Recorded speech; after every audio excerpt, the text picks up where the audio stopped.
Hello chess crowd and welcome to another video from our series, The Top Chess Players in the World. And today we'll be talking about Reuben Fine. Yes, Reuben Fine, Grandmaster, is considered one of the strongest chess players ever born in the United States. And in one of the greatest tournaments in chess history, the AVRO 1938, Fine shared first place with the Grandmaster Paul Keres. Alright, this tournament really strong? Who was playing this tournament? Okay, let's take a look at that. Okay, pay attention to it. Paul Keres was playing, and then he shared first place with Paul Keres. Then following we have Mikhail Botvinnik, former world champion, Max Ewe, another world champion, Samuel Hashevsky, a legend, Alekhine, another world champion, Jose Raul Capablanca, another world champion, and Salo Flor. We have already made a video about Salo Flor. So only giants here, only giants, and Reuben Fine was there sharing the first place. And before we talk a little bit more about Reuben Fine, let's take a look at one of these spectacular games, Reuben Fine against Alexander Alekhine. Reuben Fine with the white pieces against Alekhine starts with e4, we have e5, knight f3, knight c6, bishop to b5, the Ruy Lopez opening, a6, questioning the bishop, bishop to a4, and now d6. Castling, bishop to d7, and c3 preparing to push d4, g6, here Alekhine goes for this fianchetto on the dark squared bishop, d4 and bishop g7, d takes e5, knight takes e5, and now it's possible to exchange the light squared bishops, but you don't have to. Your queen is defending the bishop, and several moves are possible here, but Reuben Fine decides to capture here on e5, so knight takes e5, and d takes e5 here by Alekhine. It was also possible to capture with the bishop and leave this diagonal open, but Alekhine prefers to capture with the pawn, and then we have f4 here by Reuben Fine, a very aggressive move here in the position, already trying to punish the fact that Alekhine has not castled yet, so trying to punish the low development for Alekhine. The game continues with bishop takes a4, now exchange pieces. When you are behind in development, you want to exchange pieces, so queen takes a4 check, and queen d7. We have queen takes d7, king takes d7, and f takes e5, and simply like that, Reuben Fine is already better from the opening. Now the rook is threatening to capture here on f7, king e6 was played by Alekhine, now defending the pawn on f7 and also putting a second attacker here on the e5 pawn. Bishop to f4 was played, and you cannot capture now the pawn because then your pawn on f7 is hanging, and the rook on the 7th rank is really powerful. So rook to f8 was played, now protecting the pawn on f7, and we have a problem with this move because now probably defender is missing here on the queen side. But let's take a look how this continues. Knight to d2, bishop takes e5, now getting the pawn back, and here knight to b3, and it's already unpleasant position for black. Knight is threatening to go to c5, so bishop takes f4 was played, rook takes f4, and now b6. Alekhine exchange a few more pieces, is trying to control the jumps of the knight, but the game continues now with a4, a very instructive move here from Reuben Fine, trying to open up the position or maybe exchange here, and the pawn on a6 is becoming a serious weakness. King to e5 was played, attacking the rook, g3 protecting, and now knight f6, and we can already see that Alekhine starts to have problems in this position. Knight d2 now by Reuben Fine, not only bringing another protection to the pawn, but also threatening to push a5 here and to make those, if you force the pawn to advance, then serious weaknesses are going to be created here in the position. And it's very hard to find a move here for black. Alekhine continues because there's a pressure here on f7, the knight is also pressured, and the rook here is protecting the f7 and will not be able to protect on the queen side. So very tough decisions have to be made here. Knight to h5 was played, attacking the rook, and rook goes back to f2, and now king e6, the king is guarding the pawn on f7 and freeing the rook to play on the queen side. a5 was played, rook to a8, already guarding the pawn on a6, rook a to f1, now doubling the attack here on the pawn on f7, rook h to d8. Now Alekhine goes for a counter play here. Now if rook takes f7, then he's capturing the knight. So knight f3 was played, and now king to e7. And here is already, it's tough to let's go back here. It's tough to find a move here for Alekhine, because knight g5 is coming, and if you try to kind of avoid this with h6, then knight d4 is coming with a check and opening up an attack on f7. So it's really tough to find a move here. Alexander Alekhine continues with king e7. Now we have a takes b6, c takes b6, and knight g5, and suddenly many pawns here are being attacked and unprotected. So the pawn on f7 is attacked 3 times and only 1 defense, and the h7 pawn is also attacked. h6 was played, rook takes f7 check, king d6, and now knight goes back to f3, g5, and now knight d4. And this is already a hopeless position for Alekhine, but because he has the possibility to create a passed pawn here on the queen side, he continues playing. Rook to e8, putting pressure on the central pawn, rook to h7, not defending the pawn, but immediately going for a counter attack here. And now there is a serious threat of capturing the pawn and followed by capturing the knight, so this cannot be allowed. Rook to h8 and rook f to f7, doubling the rooks here on the 7th rank. It's also possible to play b4 here and try some beautiful attacks here. Maybe checkmate is coming, isn't it? Well, there's probably a mating net here, but that's not the case. Alekhine doesn't allow this. He plays rook takes h7, rook takes h7, and rook f8. Rook takes h6, rook f8 was played to protect the jump back to the knight. So knight f6, now the knight is protected, but now knight f3, threatening this fork here, this beautiful fork on e5, and also threatening the pawn here on g5. So it's very difficult here. Alekhine is completely lost already, but he continues to play. He has the possibility to create a passed pawn on the queen side. King to c5 was played, knight e2, controlling here the king and also protecting the pawn. Now g4 and rook to g6, and Alekhine is really overloaded here. The rook is guarding the knight. The knight is tied to the defense here on the pawn on g4. Knight d7, now giving this pawn and trying to counter attack.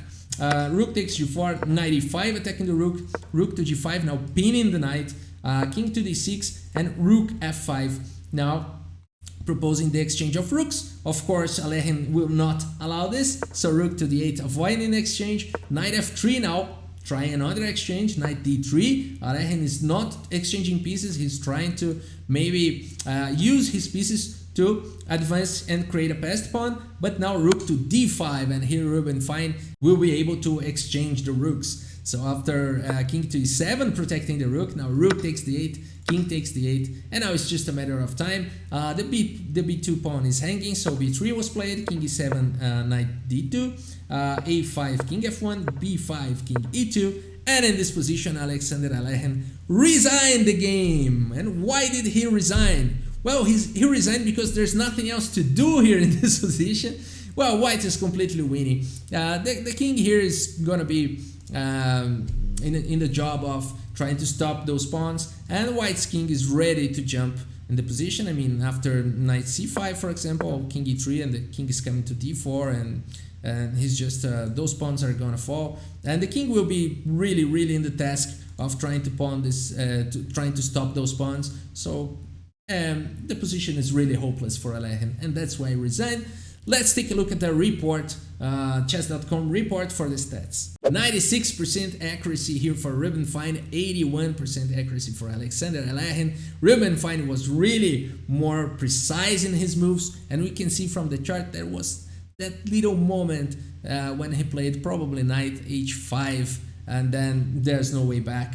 Reuben Fine was leading that to a victory. Let's take a look at that moment when Alexander Alekhine lost the grip in the game. Knight h5 was played, attacking the rook. Is there any move better? Is there any move that can hold this position? Because the position is already tough for black. But yes, with the help of computers, we can find that the move knight d7 was more precise and could hold.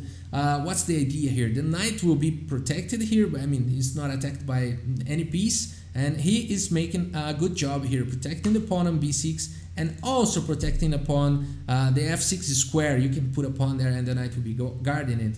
For example, a5, then you can play f6, and then the pawn is already protected. A takes b6, c takes b6, and now this pawn is hanging, but black will have a very nice counter play here. For example, after knight c4 check, king e6 and rook takes a6, then the black has this move rook a8, and there's no way to avoid here the exchange of rooks, so it's kind of forced to play. Well, you could play rook a3, but after rook a8, rook takes a8 and king g2, you can play rook a2, and here black has some counter chances, although being a pawn down, but now he's threatening b5, attacking the knight and also putting pressure on b2. If rook defends with f2, then rook a4 is putting pressure again in the position, and then after b4 and rook to a1, and although black is a pawn down, the king is much better than the white's king, the rook is much better than the white's rook, and the position is even. So yeah, a beautiful game between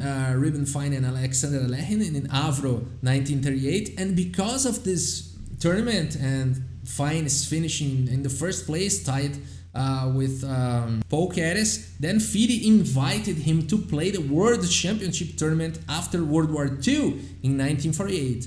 However, Win was already pivoting to a different career and declined his opportunity to achieve the greatest accomplishment in chess. Win earned a psychology degree from the University of Southern California, and unlike contemporary grandmaster, American grandmaster Samuel Reshevsky, an accountant, Win stopped playing serious chess once his career was underway.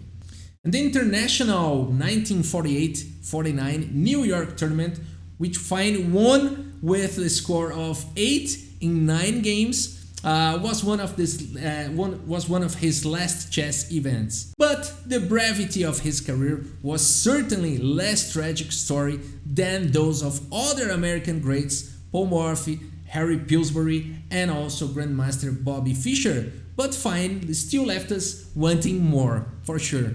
And now let's take a look at this game, which is considered the best game in his career. Reuben Win against Mikhail Botvinnik, AVRO 1938. Reuben Win with the white pieces starts with e4, and he says that he was always considered to be a d4 player, so everybody's expecting him to start this game with d4, and now he shocks here Botvinnik by playing this e4 move.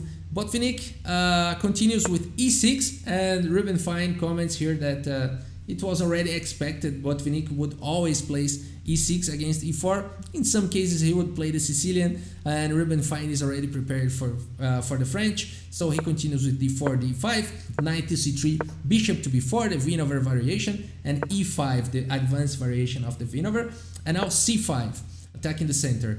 D takes c5, and this is the prepared move, so Reuben Win comments here that he prepared some lines, some ideas for the opening against Mikhail Botvinnik, although he was not like Max Euwe, which was always preparing the openings. Now Reuben Win says that he just prepared some ideas, but was not before the game too heavy on these preparations, because he thought that it was better to find the moves over the board during the game, because it's not possible to foresee every move your opponent will play.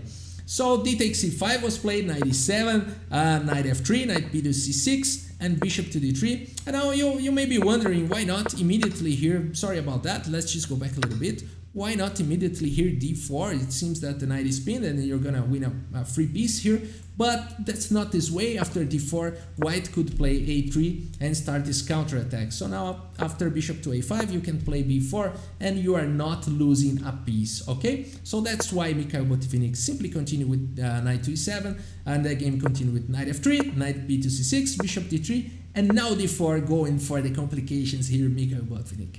A3 attacking the bishop, bishop to a5, b4, but now knight takes b4, sacrifice. It's not a sacrifice because he will be able to get the piece back, but as we said, starting the complications. A takes b4, bishop takes b4, and now bishop to b5 check. Another possibility here was simply castle, but bishop to b5 was played, and now knight to c6, just blocking the check. Bishop takes c6, b takes c6, and now rook a4 attacking the bishop, bishop takes c3 check, getting the piece back, and now bishop d2. And Reuben Win comments here that suddenly black discovers that he's lost, the bishop is hopeless here shut in, and it's only a question of time before white's superior development makes itself felt.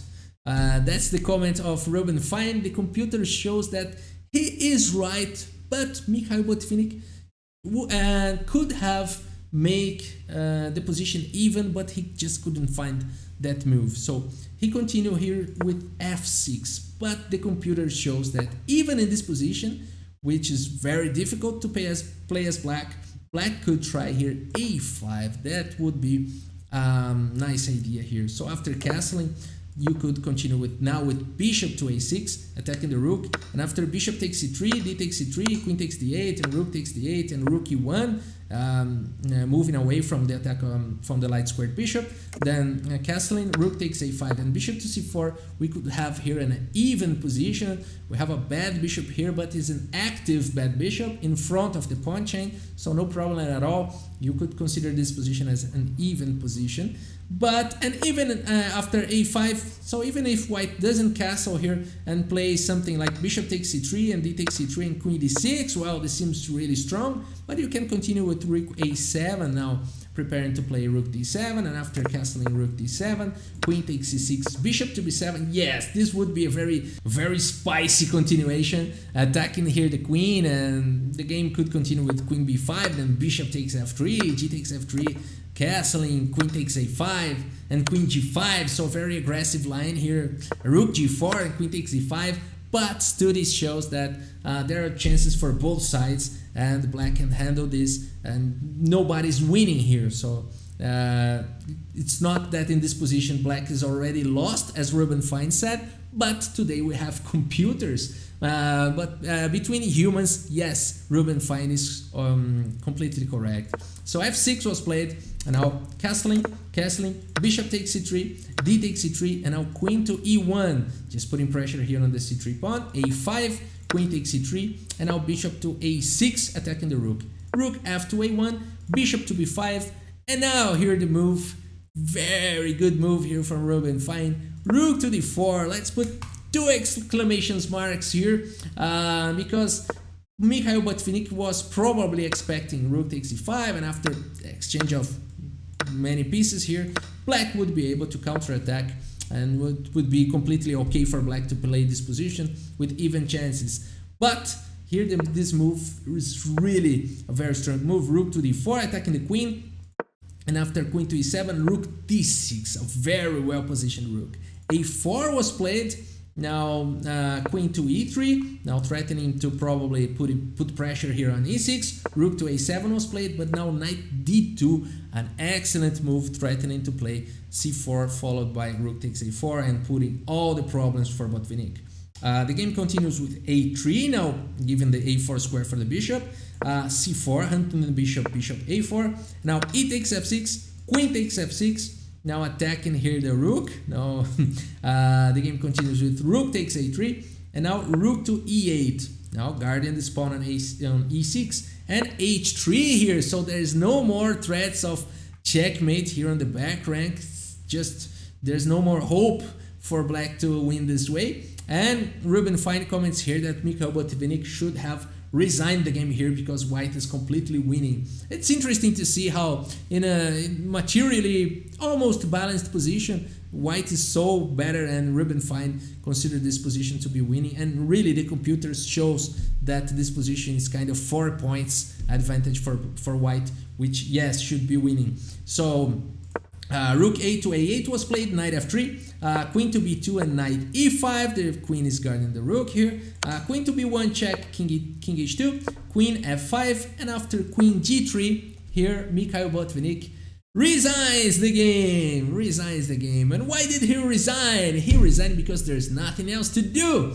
And here white is threatening to play rook f3 here, and there is really no way to avoid this. And then rook f7 is coming, and then the other rook is joining the party, and there's too much pressure in the position, and black just cannot hold those too many threats. What a game for Reuben Fine. Let's take a look at the report on chess.com for the stats. 96.8 accuracy here for Reuben Fine against 85.2 accuracy here for Mikhail Botvinnik.